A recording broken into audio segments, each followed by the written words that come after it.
Okay, so I'm just gonna make a little video trying to explain just some of the very basics of crafting. Doing EP 1 here, explosive projectiles 1. So it's a pretty simple blueprint maxed out. So 95% success rate. Now the 95% success rate that you see, it's mixed between successes and near successes. So you're going to have about 42.5% successes long term and 42.5% near successes long term, and then 5% failures. Failures basically are a 0 ped return. So this is the run I was doing is 1,000 attempt run, 1,000 attempts times 0.02 per attempt. It's a 20 ped run, so it's a 20 ped run. Looking at it, eyeballing how far I am in, guessing on track for a slight loss, but it could be close. But anyway, it's some runs I was winning on, some I'm losing on. That's Entropia, hopefully over time the MU you come out ahead on. So the actual TT is kind of a little irrelevant because you're buying nanocubes at TT price, and then they do have some markup on them. So we collect a bunch, put them on market. So I've got a little bit of markup. Hopefully that's enough over time. So what happens is that 5% of the time you're going to get failures long term. So that's a 0 return. Successes, the minimum success you're going to get back on what you put in, 0.02 in this case, but it can scale higher. It can scale a lot higher. For when you're going on the highest success rate, that's quantity, which I'm doing right now. The biggest hits I've gotten, and I've done a lot of this crafting, are in the 20 to 22 ped range. I think I've got a total of 5 hits in that range. Based on friends who have done a lot, their biggest hits are pretty much the same. I don't do a lot on condition, where you're getting a really low success rate. But on that, typically, well, I haven't done a lot, but I just this week I was experimenting a little bit. I got a 32 ped, I think, on it. But I mean, you're basically at a ×7 multiplier. Your minimum success is 16. So it's like a 16 ped craft with a really low hit rate, so basically like an amp. But a lot of it, getting ahead is some blueprints. I don't think I've got any good blueprints in here. There's a little bit of method to my madness, to my blueprint inventory. I keep things, some of them I might want to craft in the future. Some of them I just keep so that blueprints go on top of blueprints. So, for example, I keep a big stash of welding wire. So if I get welding wire, it goes in the stack. It doesn't go into the bottom, and I have it sorted. So there's actually a little bit of method to my madness here. Some of it's just like laziness, a little bit. Some method, some laziness. I also keep the recycles. I keep 1 copy of each. So if I get recycles, they go onto that stack. It just works for me. But like a big prize you can get, one of the biggest prizes is recycle and an EP drop. It's very rare. I don't get them very often, but I have got them. Usually if you get a recycle drop, I think you're going to get like usually a minimum of 6 recycles and up to 10. I think I've heard people get a little bit more, maybe like 11, 12. I don't know. I don't know if that's true or they got 2 drops, because sometimes I had a freaky one recently. It was not on EP, it was on something else. I got 2 drops within half an hour of recycle 3. That was like that was just crazy. Just a fluke. But I mean, it can happen. You can get you could be doing a big run, and for some reason Minarch just throws a bunch of those in the pool. If you're not checking it, then you could be like, oh yeah, I got a 12 ped drop. I don't know if you really got a 12 or 12 pec drop, 12 blueprints. Maybe it was more probable that you got 2 6 ped drops, or 2, not 6 ped, 0.0 6 pec. But I mean, the reason I keep saying PEDs is because these are worth PEDs. Let me show you. It's really big if you get one of these. Like, let's say I got a typical drop. Let's say average is 8 of these, so it's 8. They're 1 pec a piece. But you see that MU, basically that comes to 5.7 PED. That's why I keep throwing out numbers like 6 PED, because they're worth almost 6 PED. Well, sometimes in prior months, people were paying 6 PED. It's a little bit lower, a tiny bit lower, 5.7 PED right now.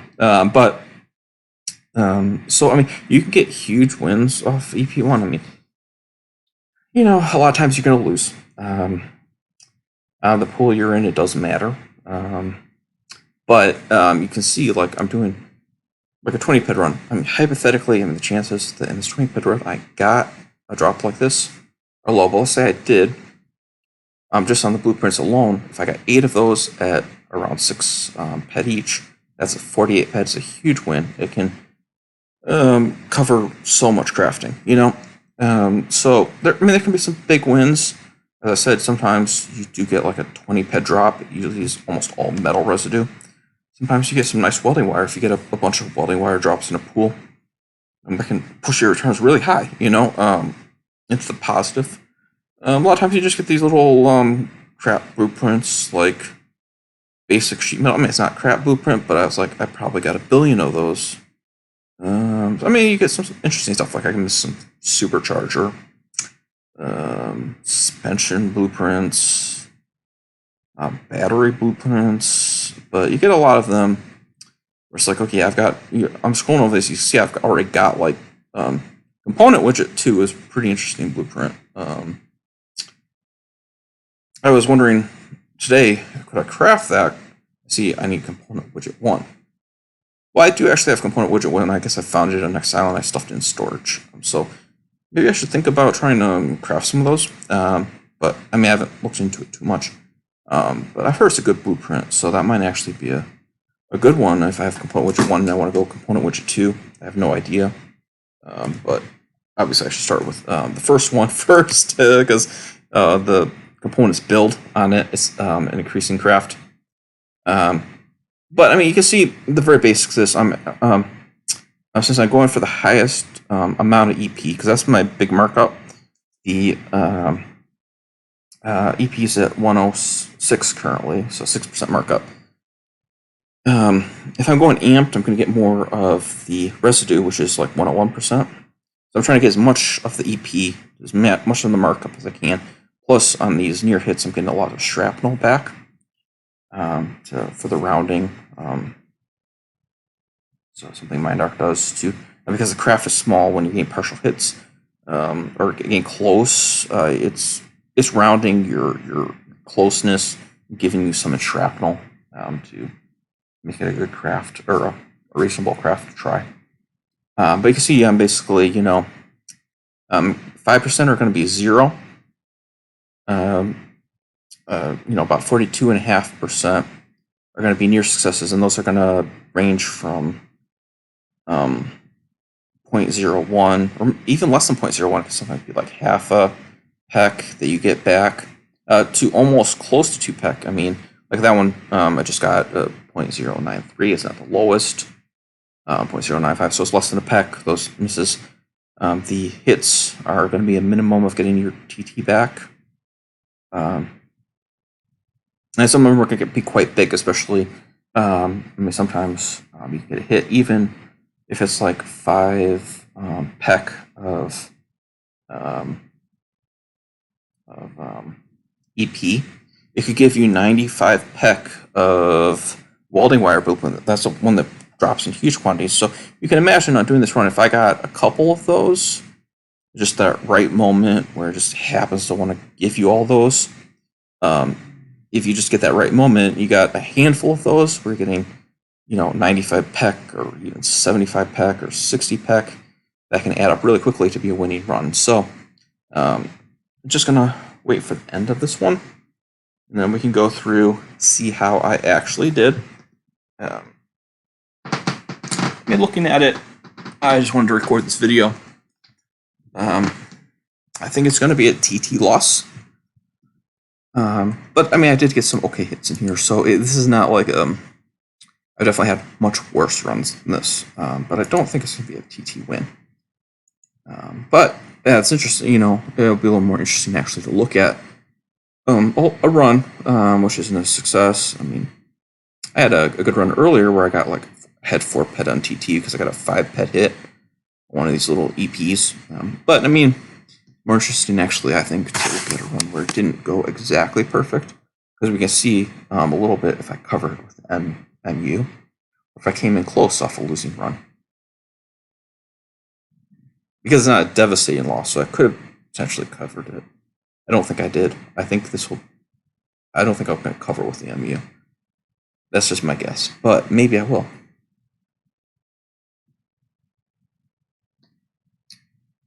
So we are in the final 20 attempts, I think. Ooh, that was a nice one. Again, I mean, that's not huge, but I mean, you can see, if you get a few of those, that covers, a lot of attempts. So I don't think I got quite enough on this one, but I mean, looking at it, I don't think it's bad. It's going to be close, especially with the MU.